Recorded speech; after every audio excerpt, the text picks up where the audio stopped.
The English found what they could not accomplish with the torch and the gun, they could accomplish with the stroke of the pen. So that's why they mislabeled our people racially in the records more and more as time went on, until eventually there was no Indian presence in the records. There was never that designation. You were identified as mulatto, musty, or any of those other terms rather than Indian. Such was the effort to erase Indians from history that up until the early 20th century, scientists of academic institutions deliberately altered census records. In Virginia, there was a leader of the eugenics movement, a man by the name of Dr. Walter Plecker. He changed records of Virginia Indians that were born and recorded as Indian people to say that they were colored. He did this on birth certificates, marriage certificates, on death certificates, on any legal records that he could get his hands on. So since he physically destroyed or changed records of so many Virginia Indians, he essentially committed an act of bureaucratic genocide on the Virginia Indians. I can't see a more obvious event than what happened in the 20th century in terms of Virginia Indians being written out of history. Sometimes it got to the point where you were even afraid to say that you were Indian. And you told your children not to because it was safer. And so there were just all these different ways of erasing Native people as well as African American people from the cultural landscapes. At one point in time, it was a bad thing to even say you were Native American. Some people had to lie on their birth certificates and state that they were either black or that they were white. So that definitely had an effect on Native American people. Native people have become the invisible minority here, particularly in the Northeast. The census takers, who were generally white males, made their decision about who was Indian and who was not Indian. And if you did not look Indian... So profitable that Carolina's English and Scottish slavers and their Indian allies pushed themselves deep into Spanish and French territories to hunt for captives. The trade in Indian slaves was a vast enterprise that stretched from as far west as Spanish New Mexico to as far north as the Great Lakes. Virtually every tribe living in this large area was involved in this commerce either as a supplier of captives or as middlemen. The Caddo traded Lepon Apache, but the Caddo don't really seem to keep slaves. They just kind of trade. It's down the line trade, so to speak. After that, where you have the first count of slaves is more people like from lower Louisiana, the Washoe, the Chawasha, the Chitamacha, people like that go into Mobile.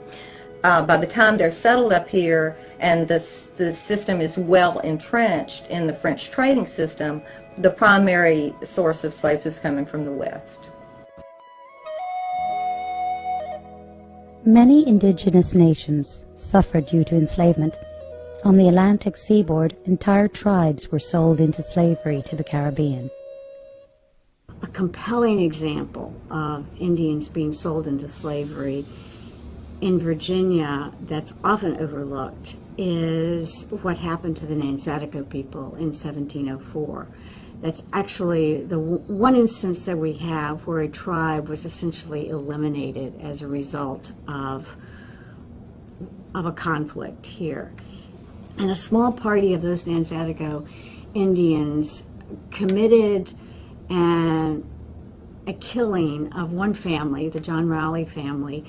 But what happened as a result, the Nansadeko were impugned to give up the killers, and they did that. And the killers were convicted in English court, and they were hanged. But the General Assembly also decided that the entire nation could be retaliated against because of what these men had done. So they actually passed a ruling that enslaved the entire population of the Nanzatico, with the exception of children that were under 12, and all of those people were sold into slavery in Antigua. And all of those people were sold into slavery in Antigua. And all of those people were sold into slavery in Antigua, in the West Indies. Other than being a convenient source of free labor, the enslavement and deportation of Indians to the Caribbean was part of a systematic plan to eliminate the native presence from the emerging colonies. Because at that time, they did not talk about being Indians because you could be jailed, correct? Exactly. There was a lot of bad things that could have happened to you if you were native and if you were caught off the reservation. In some cases, you could be shot on sight. Okay? But getting back to William Lamb, who Paramore and Floyd Painter, Paramore wrote the history of Southampton County, said was the last Chernock-Anotaway riding a bicycle in court. And again, we know that was not true because William Lamb Howell, who was my war chief, is his grandson. But that's typical of what happened to first Americans in the Commonwealth. How things were done to actually change, not only to change one's race, but to change one's ethnicity, to take away their traditions, to take away their cultures, etc. And I'd like to go back to the 1808 Chernock-Anotaway Indian census to my fifth foster great-grandmother, who was Queen Edith Turner. Her name was really Wane Runsira, but the whites called her Turner. And the names, the colonial names, were given to us the same basically as the slave mentality. If your mother was a slave and living on a reservation, that means your child was a slave and that you took on the name of the master. So what had happened with native people, we didn't have colonial names. We had native names. My fourth great-grandmother's name was Carahoot. That was her native name. But when they did the census, they pinned her as being Mary Polly Whitson, who married Pearson's Turner and became Mary Turner and went over to Artistown in 1825, along with the Bozeman, the Browns, the Artists, the Boones, and the Whitsons. War with the Pequot tribe. The turning point was when over 300 men, women, and children were burned alive in the fort at Mystic, Connecticut. The native people that had not been slaughtered were put into slavery, and either in the other tribes who assisted the English in that war, or they were enslaved by the English themselves and sold out of the country in fairly large numbers. And they were sent to various places, and one of the favorite destinations was Bermuda. Indian slaves were shipped from ports such as Mobile and New Orleans. Whilst the English sent them to Barbados, the French sent them to Martinique and Guadeloupe, and the Dutch sent them to their domains in the Antilles. We understand the Middle Passage in the sense of Africans coming to the Americas, but few of us understand that there was also a Middle Passage from the Americas to the Bahamas, which were the breaking grounds for the slaves, but also to New England, where the markets were. There were some that were sent back to Europe. The very first ones that were sent back to Europe were the property of the king, the queen, and the church. And so, interestingly enough, many of the first Indian slaves were taken back to become, wards of the state and the property of the people there. Between 1650 and the beginnings of the 18th century, as many as 50,000 Indian slaves had been sold by the English alone to their colonial. The year 1636 was part of that war with the Pequot tribe. The turning point was when over 300 men, women, and children were burned alive in the fort at Mystic, Connecticut. The native people that had not been slaughtered were put into slavery, and either in the other tribes who assisted the English in that war, or they were enslaved by the English themselves and sold out of the country in fairly large numbers. And they were sent to various places, and one of the favorite destinations was Bermuda. Indian slaves were shipped from ports such as Mobile and New Orleans. Whilst the English sent them to Barbados, the French sent them to Martinique and Guadeloupe, and the Dutch sent them to their domains in the Antilles. We understand the Middle Passage in the sense of Africans coming to the Americas, but few of us understand that there was also a Middle Passage from the Americas to the Bahamas, which were the breaking grounds for the slaves, but also to New England, where the markets were. There were some that were sent back to Europe. The very first ones that were sent back to Europe were the property of the king, the queen, and the church. And so, interestingly enough, many of the first Indian slaves were taken back to become, you know, wards of the state and the property of the people there.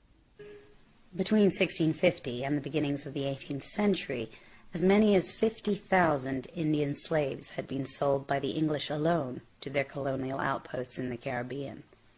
But these numbers are incomplete because many transactions were unrecorded. If you want to understand the beginnings of Native American slavery, you have to understand the juxtaposition of the three European colonizing strategies in North America.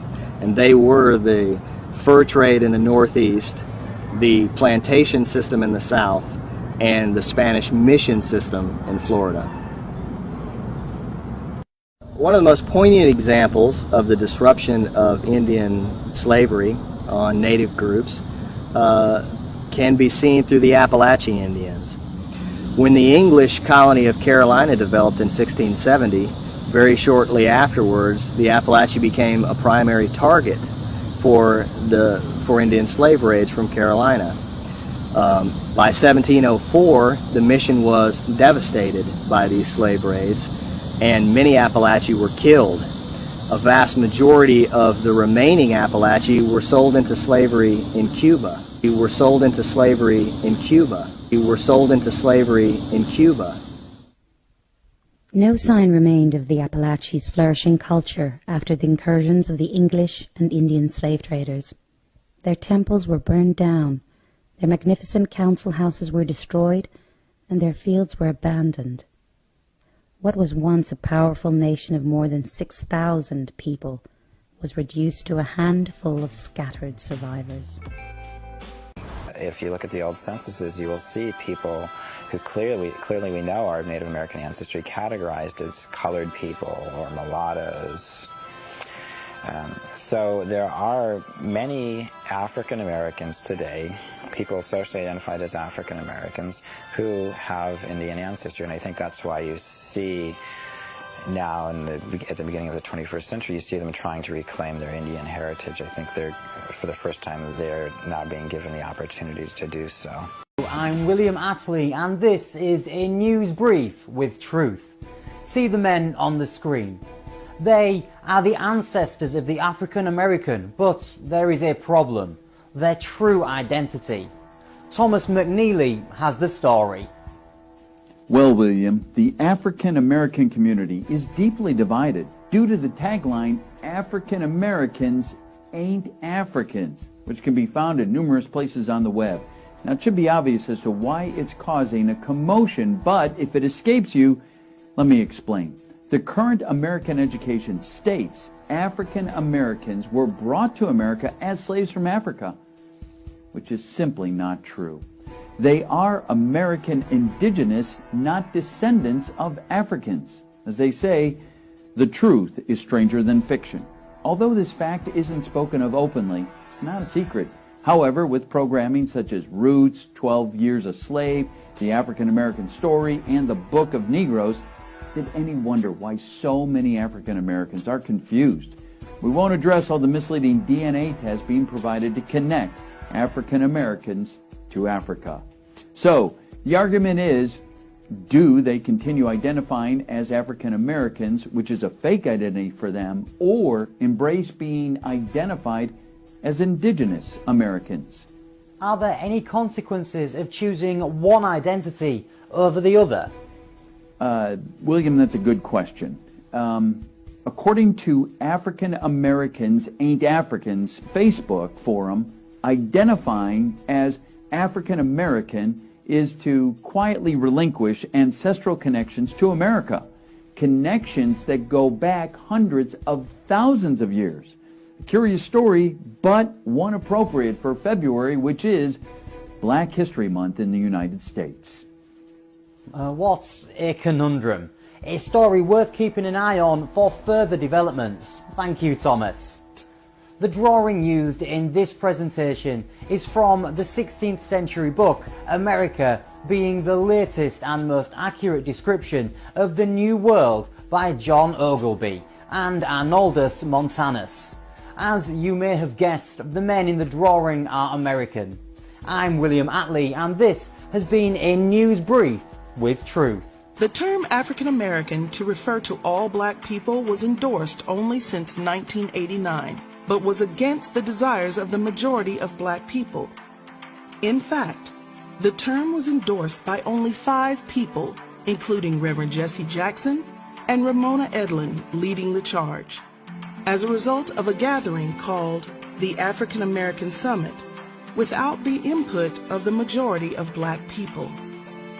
Author Avis J. Smith went to the district court in Washington, D.C. to stand against this term, as well as against the notion that a small group of powerful individuals should be able to compel the masses into adopting it.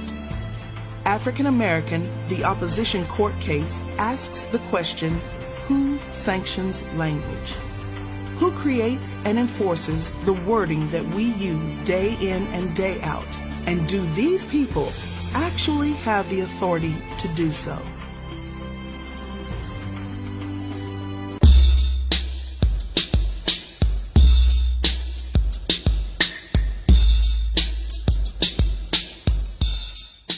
Convince the Virginia legislature to adopt very restrictive legislation in 1924. It's called the Racial Integrity Act. With this legislation, it was decreed that there were only 2 possible categories.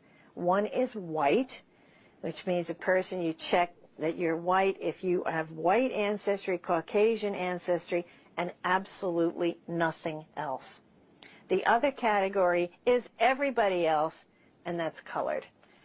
So this was very hard on Virginia's indigenous community because, in a sense, it wipes away their identity on paper. Their ability to describe themselves as Indian was not possible in the state of Virginia until 1968, when the U.S. Supreme Court forced Virginia to repeal the law.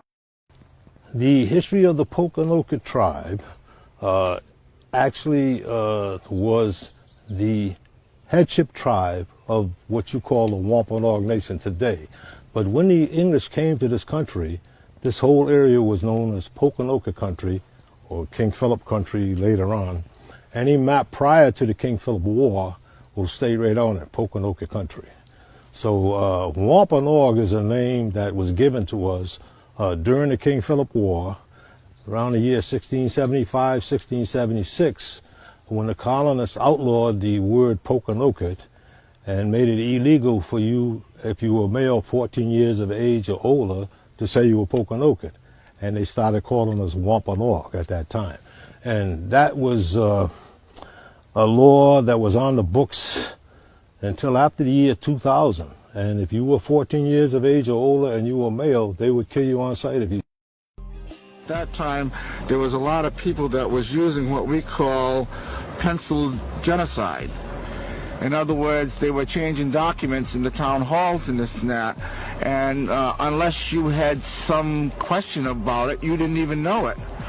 So, for example, in my dad's family, my Aunt Marion, my Aunt Josephine, and my Uncle Louis were down as Indian. Uncle Lawrence and my father were down as black. My mother's birth certificate, she was born in on Cogswell Street, which is Pawcatuck, Connecticut. And the doctor, knowing that she wasn't black, naturally, because he was very well familiar with the Babcock family, put her down as white. And a lot of us were put down as white just so we would not have that stigma of being black. To pre-Jacksonian America, and the time of Indian removal, there's no advantage to identifying as Indian, unless it was very important for you to keep your family and kin and nation together. If you were most interested in remaining where you were, because that was sacred ground where you were living, because you did not want to be removed, then there's advantage of identifying as African, which means then you would not be rounded up, put on the rolls, and sent west, but you could stay right where you were. Of course, there is a disadvantage at this time of identifying as African, because you run the risk then of being enslaved. But at least you wouldn't be removed necessarily. Around the turn of the century, the Cherokee were once again part of a government operation known as the Dawes Commission. And at that time, the land which we held in common at one time for time immemorial became individual allotments to Cherokee citizens. Indeed, the whole construction of the Dawes Roll, by which Indian nations were allotted, is based on the assumption that blood quantum, that is the degree of any particular ancestry, white, Indian, black, the degree to which you are one of those determines certain cultural characteristics. That is, how able you are to manage your allotment. It was at that time that the separation as citizens between black freedmen and Cherokee by blood was made. The Cherokee freedmen, if they were not also Cherokee by blood, were not given an allotment and thus were not part of the Dawes enrollment process. A lot of knowledge that's been erased. The fact that freedman was never in my vocabulary. I never heard that in terms of a designation of my family history. My father always talked about being of part Choctaw ancestry, but his father, who died in 1940, my grandfather, was on the roll as a Choctaw freedman. The last person in our family who died, who was on the Dawes rolls, just died this year. She was 94. She was a Choctaw freedman newborn. And when I spoke with her, and whenever I would talk to her, she would always talk about, well, Grandma was Indian, of course, but she never, and I'm part Indian, but she never referred to herself as freedman. A lot of blacks don't know that they are Indians. And why don't they know? Well, they've been told that they're African-American and that they came from Africa, but that they're really been here in the United States as Indians. Absolutely, absolutely. And they're really just been given false information from the historical point of view. A year and a half, a little over almost a year and a half ago, because of all the thousands of people that I've met over my years, conversations with people that look like African American people. And when you really get down to the nit and the grit of it and ask them, what's your ancestry? Oh, my grandma was a Cherokee, or my great-great-grandfather was, I think he was a Seminole. You know what, brother? If you were to walk into any mosque in America and you just laid your hands on the first person or the third person or the fifth person that you see, you realize that you're laying your hands on a Native American? I believe there were only 8% of the slaves that came to America. So how is it that there are so many more people that they claim are black or African American? I think they got the numbers wrong, because a lot of Native Americans are the ones that they're counting as black folks too. 100 years later, the Negro is still languishing in the corners of American society and finds himself in exile in his own land. Now, have you ever wondered what that passage meant from Martin Luther King's I Have a Dream speech? I did, and what I found was one of the biggest secrets that's not really a secret at all, except to many African Americans, is they are not descended from Africans. I know, I was shocked too, so much so that I asked Africans, and they agreed African Americans weren't Africans. If you don't believe me, Google Arnaldus Montanus America and see the people he saw in 1671. Read books like The Black American Handbook for Survival Through the 21st Century by Radine Amin-Ra, What Every African American Should Know by Carrie Davis, and Africans and Native Americans by Jack Forbes. I just can't believe schools aren't teaching this stuff. What a travesty.